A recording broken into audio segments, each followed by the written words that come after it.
السلام عليكم ورحمه الله تعالى وبركاته. مرحبا بكم في سلسله مطبخ ام نضال، ومرحبا بكم في فيديو جديد ووصفه جديده. وصفتنا اليوم وصفه تقليديه من المطبخ الفرنسي واللي هي لي فلورون، اولا نقدروا نسميوها ايضا حلوه بريستيج، سهله وسريعه التحضير. فالتجانس ديال المكونات اللي فيها كيعطيها مذاق رائع جدا، كتجي مقرمشه مع التعليكه ديال الشوكولا. فخليكم معايا غادي نشوفوا المقادير، طريقه التحضير وفرجه ممتعه. فكنحتاجوا 90 غرام ديال السكر سنيده، كنحتاجوا ايضا 30 غرام ديال العسل. انا نخلط العسل مع الجلوكوز، ممكن تستعملوا العسل فقط. كنحتاجوا 95 غرام ديال الكريمه سائله اولا القشده الطريه، 20 غرام ديال رقائق اللوز، كنحتاجوا 60 غرام ديال قشره ديال الليمون معسله، وكنحتاجوا الشوكولا للتزيين.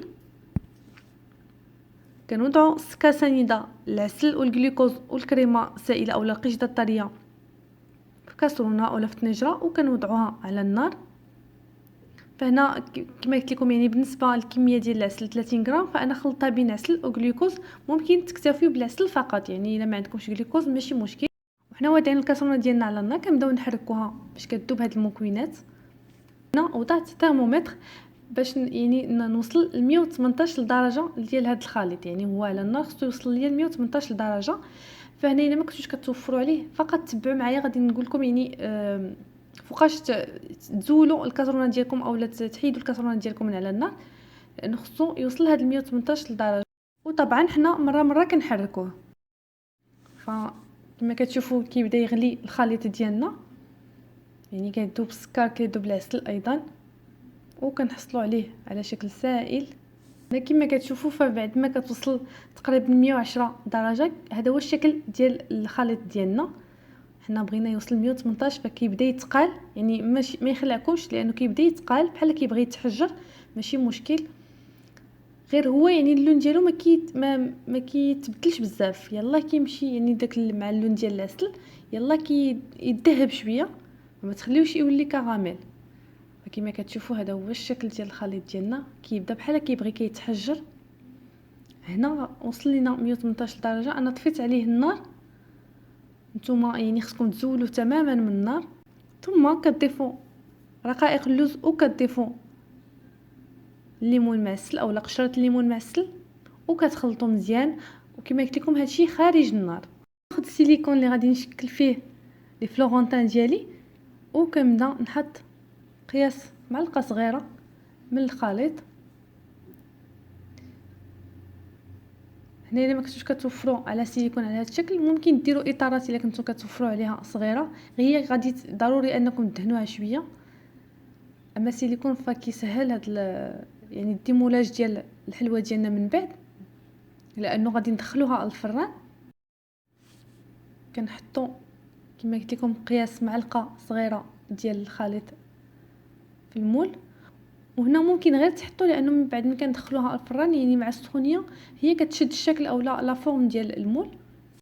بعد ما كنعمروا المول ديالنا فكندخلوه للفرن على حراره 150، كياخذ لينا واحد 15 حتى ل 20 دقيقه. هنا حتى كنشوفوا يعني اللون ديال اللوز ديالنا ولا ذهبي، يعني كيتبدل اللون ما كيبقاش ابيض. هنا كنزولوا المول ديالنا، ما نخليوش يتحمر بزاف، لانه واخا كنخرجوه ديك السخونيه ديالو كتزيد يعني بحال كتزيد طيبو. فمني كيبدا يذهب اللون ديالو كنخرجوا المول وكنخليوه حتى كيبرد تماما. بعد ما خلينا لي فلورونتان ديالنا خرجناهم من الفرن وخليناهم بردوا مزيان، فكنديموليوهم من المول ديالهم. فكما كتشوفوا هنا يعني الشكل ديالهم رائع جدا، كيجيو مقرمشين وكيجيو معلكين داك القشره ديال الليمون.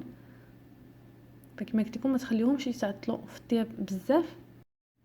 انا هنا عندي مول واحد، يعني غادي خصني نعاود نطيب مره اخرى لانه باقي ليا الخليط. فاذا كان الخليط جمد لكم فقط يعني كيكون في الران سخون، طفيوه ودخلوا الكاسرونه ديالكم للفرن، خليوها واحد 5 دقائق راه كيطلق الخليط، وكتعاودوا تعمروا السيليكون ديالكم. او لا غير هزوا، يعني حاولوا انكم تهزوه واخا كيكون قاصح، هو اوتوماتيكمون ملي كيدخل الفران راه كيذوب في وسط يعني المول وكياخذ الشكل ديال المول. بالنسبه لهاد الكميه فانا يعني هاد المقادير اللي شفتوا انني عاودتهم باش كيخرجوا كميه كبيره. بالنسبه لهاد الكميه كتخرج لينا 22 حبه. فهنا من الافضل انكم ديروا الكميه الاولى وعاد عاودوا كميه اخرى باش ما يبقاش لكم خليط كتير كيجمد لي، خصوصا انه الجو بارد. اذا باش نزينوا لي فلورونتان ديالنا، انا خديت هذا المول ديال الشوكولا بلاستيك كما كتشوفوا فيه دوائر، وهاد الدوائر يعني قياس السيليكون اللي انا استعملت. فهكذا نحصل على شوكولا بدي موتيف. من بعد ما كنعمر المول ديالي كنوضع القطعه اولا الفلورونتان ديالي فوق من الشوكولا، فكنحط الجهه اللي ملسه هي اللي على الشوكولا. كنكمل بهذه الطريقه وكندخل المول ديالي للثلاجه حتى كيجمد الشوكولا تماما.